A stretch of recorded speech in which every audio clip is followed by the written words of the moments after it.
Bismillahirrahmanirrahim. Assalamualaikum warahmatullahi wabarakatuh. Macam biasa sebelum kita mulakan kelas, kita berdoa dululah sebelum kita belajar. Yang mana beragama Islam, berdoa cara Islam. Yang mana beragama Indian, berdoa cara Indian, okey? Okey, awak stopkan video saya sekejap and mulakan berdoa. Alright, terima kasih. Okay, sebelum kita mulakan untuk satu topik hari ini, kita akan belajar mengenai 2.3 reka bentuk elektrik pada subtopik 2.3.2 elemen sistem elektrik, iaitu sumber, medium, bahan dan juga kawalan. Okay, minta maaf. 2.3.1. Sekejap ya. Okey. Kita imbas balik sebelum kita masuk subtopik baru, apa yang kita belajar pada kelas yang sebelumnya. Okay. Pada kelas yang sebelumnya kita dah belajar berkenaan dengan cadangan penambahbaikan kepada sistem tersebut oleh murid. Okey. Apa je? Ada 4 cadangan penambahbaikan kepada sistem tersebut oleh murid. Maksud 56 dan 7 ni. Kita ada rupa bentuk, bahan, kemasan dari aspek warna dan juga bahan kemasan serta fungsi. Okey, masuk subtopik yang baru iaitu 2.3. Reka bentuk elektrik pada subtopik 2.3.1. Elemen sistem elektrik iaitu sumber, medium, beban dan juga kawalan. Okey, ada 4 elemen utama dalam sistem elektrik, sumber, medium, beban, kawalan. Hari ini kita akan masuk setiap satu. Alright. Dan juga nanti di akhir tu kita akan masuk jenis-jenis arus. Ada 2, arus ulang alik dan juga arus terus. Okey, kita tengok dulu. Sumber. Sumber tenaga berpunca daripada jana kuasa, bateri, solar dan sebagainya. Kat situlah datangnya sumber tenaga. Okey, terdapat 2 jenis sumber tenaga, sumber yang boleh diperbaharui dan juga sumber yang tidak boleh diperbaharui. Sumber yang boleh diperbaharui ini adalah sumber yang boleh digunakan semula dan akan kekal. Contohnya, matahari, air, angin, ombak. Sumber ni akan sentiasa ada dan dia tak akan pernah hilang lah, tak akan pernah tak ada. Matahari mesti ada. 24 jam dia ada matahari. Matahari tak akan pernah hilang. Cuma matahari dengan bulan dia bersilih ganti. Itulah jadinya waktu pagi, jadinya waktu malam. Lepas tu air dekat mana? Air dekat lautan, air daripada air hujan, angin. Sekarang ni pun kita duduk dalam bilik, ada angin. Takkan pernah tak ada angin, okey? Ada udara. Tapi udara dia tak boleh menghasilkan tenaga elektrik. Angin yang kuat tu dapat menghasilkan sumber tenaga. Okay? Lepas tu kita ada apa? Ombak. Ombak nak datang daripada mana? Daripada ombak yang dekat lautan tu. Okay. Lepas tu kita ada sumber yang tidak boleh diperbaharui. Sumber yang tidak boleh diperbaharui ini adalah sumber yang akan habis dan dia juga dapat dikita semula. Contohnya petroleum, arang batu, gas, tenaga nuklear. Okay, macam awak nampak ni. Okey, ini adalah tenaga daripada air. Okey, ini adalah empangan. Empangan ni dapat menghasilkan sumber tenaga. Yang tengok bawah ni adalah daripada sumber yang diperbarui oleh angin. Di mana bila angin bertiup kencang, dia akan dapat menggerakkan turbin kipas tu. Daripada situ akan terlahirnya tenaga kinetik. Daripada tenaga kinetik tu akan ubah menjadi sumber tenaga. Okay. Alright. Sumber tenaga elektrik. Okay. Lepas itu, okay, apa yang awak nampak kat atas ni adalah tenaga nuklear. Okay, petroleum nak dapat daripada mana? Petroleum tu yang bahan petrol. Awak buat untuk apa? Buat isi minyak. Lepas tu arang batu. Kalau ada yang kereta api, ada setengah train yang lama-lama tu dia masih menggunakan lagi arang batu. Ada yang menggunakan arang batu, ada yang juga menggunakan campuran petroleum lah untuk menggerakkan train tu, kereta api tu. Lepas tu gas, gas apa? Gas yang dekat dapur tu.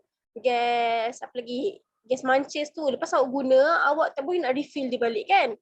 Lepas dia dah jadi bahan bakar, dia terus akan menghilang macam tu je. Okay.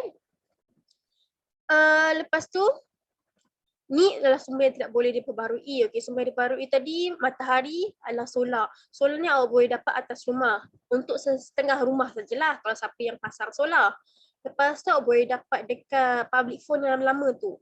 Dekat atas dia tu ada panel solar. Dekat atas lampu, dekat atas lampu pun ada panel solar. Okay, yang macam public phone tu, saya cakap public phone ada lampu, ada plate lampu solar atas itu untuk setengah public phone. Alright. Okay, ini adalah apa tadi? Hydroelectric. Okay, ini adalah sebuah empangan. Bila air masuk, akan ada berlaku tekanan. Bila air masuk, dia akan menggerakkan turbin tu. Bila turbin bergerak, dia akan menghasilkan satu tenaga kinetik. Okay, dekat tenaga kinetik ni, bila ada tenaga kinetik, generator ni akan mengubahkan tenaga kinetik tersebut kepada tenaga elektrik. Bila ada transformer, awak pernah dengar kan? Transformer ni ada injak naik, injak turun. Dia akan menggunakan transformer injak naik untuk bawakan voltan hasil daripada generator ni, tenaga elektrik ni kepada kabel penghantaran tenaga elektrik. Daripada kabel penghantaran tenaga elektrik inilah yang akan menghantarkan voltan-voltan tersebut kepada rumah-rumah. Jadinya ada rumah dapat berapa voltan. Kalau dapat tengok nanti, saya bagi tahu untuk slide seterusnya, tapi saya kembali ke sekarang. Macam rumah dia dapat 240 volt. Okay. Alright, lepas tu kedua adalah medium. Medium ialah perantara antara sumber dan dengan beban. Medium berfungsi untuk mengalihkan arus elektrik. Medium terbahagi kepada dua, berwayar dan juga tanpa wayar. Medium ni apa? Perantara antara sumber dengan beban. Sumber apa? Sumber elektrik dengan beban. Beban tu maksudnya apa? Produk, barang tu, alatan tu. Okey, medium ni fungsi dia untuk apa? Mengalirkan arus elektrik. Okey. Medium ni terbagi kepada dua, berwayar dan juga tanpa wayar. Okey, kita tengok lampu meja ni. Okey. Ini merupakan medium yang medium yang berwayar. Sebab apa?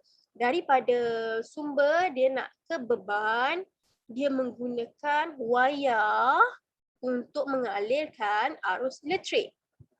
Okey. Macam torchlight ni pula, dia tanpa wayar. Dia menggunakan bateri, menggunakan solar untuk dapatkan dia punya elektrik. Jadinya dia tidak menggunakan wayar untuk dapatkan sumber tenaga elektrik tu. Okay. Lepas tu kita dapat telefon. Kalau dapat tengoklah telefon dulu. Sekarang dah jarang dah orang guna telefon ni sekarang. Kalau orang duduk rumah pun lebih gemar makan telefon bimbit. Okay. Dah pakai telefon rumah macam ni. Telefon office. Telefon office ada. Telefon office pun kebanyakannya dah guna. Masih lagi menggunakan telefon yang macam ni. Okey, jadinya yang ni dia menggunakan wayar. Jadinya dia merupakan sebuah medium berwayar, di mana dia nak dapatkan sumber tenaga elektrik tu daripada wayar pergi ke beban. Lepas tu kalau ni lawan dia macam telefon bimbit lah. Kita tak gunakan wayar untuk kita dapatkan sumber tenaga elektrik tu. Sebab apa? Sebab kita ada bateri disimpan dalam telefon kita. Lepas tu ni kipas ni. Okay, kipas ni macam kita guna power bank ke, kita cucukkan dekat kipas ke untuk kita dapatkan tenaga elektrik dia kan. Tapi bila kita nak guna, kita cabut lah. Dia punya power bank tu bila dah penuh, baru kita guna kan. Kita boleh buat pergi mana-mana. Jadinya itu adalah medium yang tanpa wayar, di mana dia ada simpan tenaga elektrik dia dalam bateri. Lepas tu medium yang berwayar, contohnya macam kipas shielding awak, kipas dinding. Walaupun awak tak perasan, tapi ada menggunakan medium berwayar untuk dia menghubungkan sumber tenaga elektrik tu dengan beban kipas tu. Okey? Seterusnya kita ada beban. Beban ialah sebarang peralatan elektrik Beban ialah sebarang peralatan elektrik yang disambungkan pada litar elektrik untuk beroperasi. Beban menghasilkan kesan seperti cahaya daripada mentol. Mentol menghasilkan cahaya. Jadi beban mentol tu menghasilkan cahaya. Lepas tu kita ada putaran kipas daripada apa? Motor elektrik tu. Okay. Kipas kat dalam bilik kita ni dia menghasilkan putaran. Daripada mana? Sebab apa dia boleh terhasilnya putaran? Daripada motor elektrik. Lepas tu macam mana boleh terhasilnya bunyi? Daripada pembesar suara tu. Okay. Lepas tu putaran pengaduan makanan.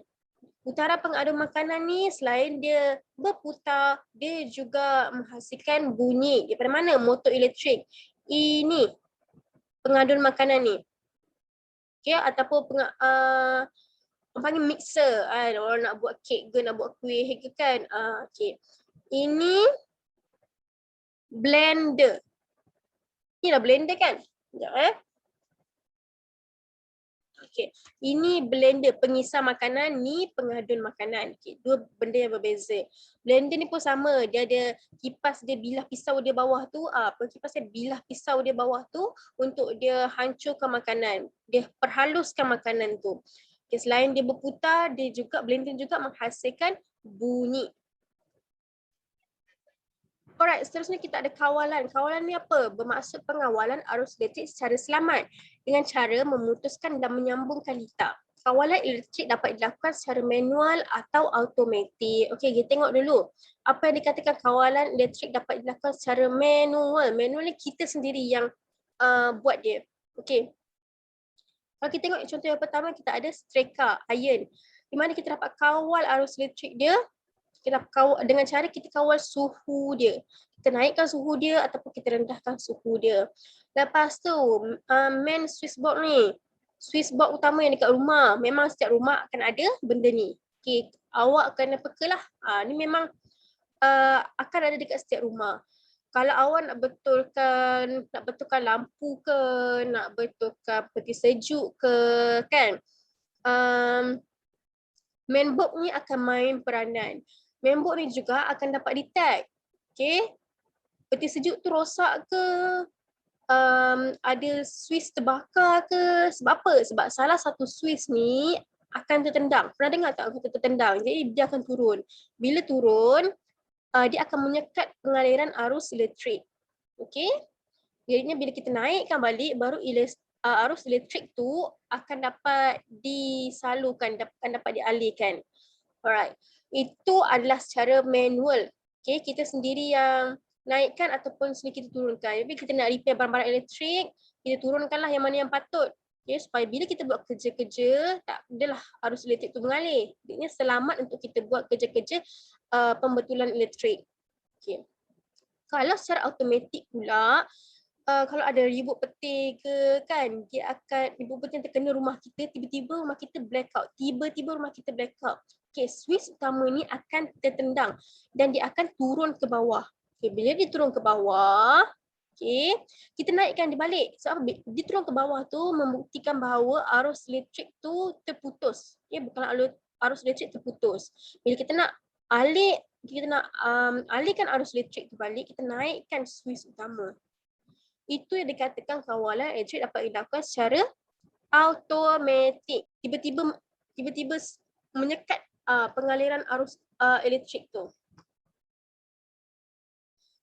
Okey. Lepas tu kita masuk jenis-jenis arus. Jenis-jenis arus dia, bukan arus ulang alik. Saya betulkan.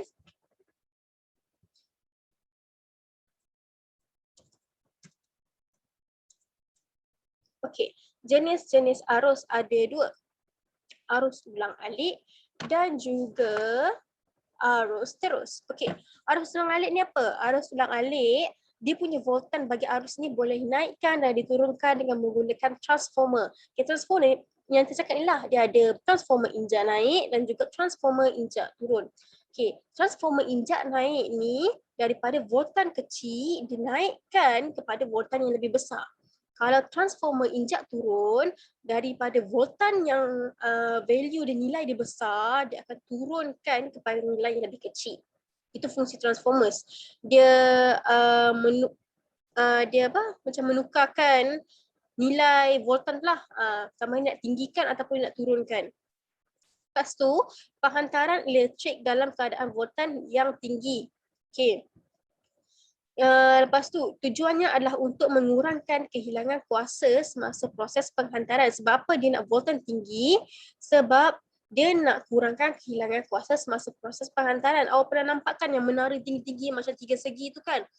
Dekat situ, keadaan voltan dia, nilai voltan dia tinggi. Bila dia nak sampaikan dekat rumah, barulah dia akan turunkan nilai voltan dia. Okay, lepas tu dia kata arus boleh berubah. Yang dikatakan arus boleh berubah. Okay. Lepas tu kalau dapat baca kat bawah ni, dalam buku teks surat 64, dia ada tulis dekat info ekstra. Kawasan perindustrian berat menerima bekalan arus elektrik sebanyak 33 kV. Okay. Ni untuk perindustrian berat. Lepas tu, kawasan perindustrian ringan menerima bekalan arus elektrik sebanyak 11 kV. Ni untuk kawasan perindustrian ringan.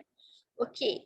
Manakala pejabat dan rumah menerima bekalan arus elektrik sebanyak 240 volt. Ni macam rumah kita, pejabat dia hanya menerima 240 volt sahaja. Okey. Arus terus pula merujuk kepada sistem kuasa dengan hanya satu kekutuban voltan dan arus. Arus mengalir dalam satu arah. Dia tak ada, dia tak boleh nak ditinggikan, dia tak boleh nak diturunkan. Okay, lepas tu arus terus dihasilkan dari pelbagai sumber seperti bateri, sel solar, dinamo, jenis komutator. Okay, lepas tu arus ni tetap, dia tidak berubah. Okay, apa yang dikatakan kat sini, kalau bateri tu 1.5 volt, 1.5 volt, dalam kalau tengok dalam liter ni akan running 1.5 volt juga. Okay. Dalam dalam liter tu akan ada 1.5 volt. Dia tak akan berubah jadi tinggi 2.3 volt tiba-tiba ataupun berubah jadi 1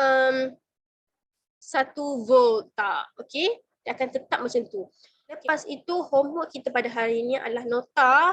Biasa awak kena buat nota 3.3.1 dan juga latihan modul muka surat 30 dan juga 31. Okey. Saya dah buat. Maksudnya awak pun kena buat. Awak kena buat, awak kena hantar. Kalau awak kena hantar, barulah saya boleh tanda dan saya boleh recordkan. Okey? Itu saja daripada saya. Terima kasih. Assalamualaikum.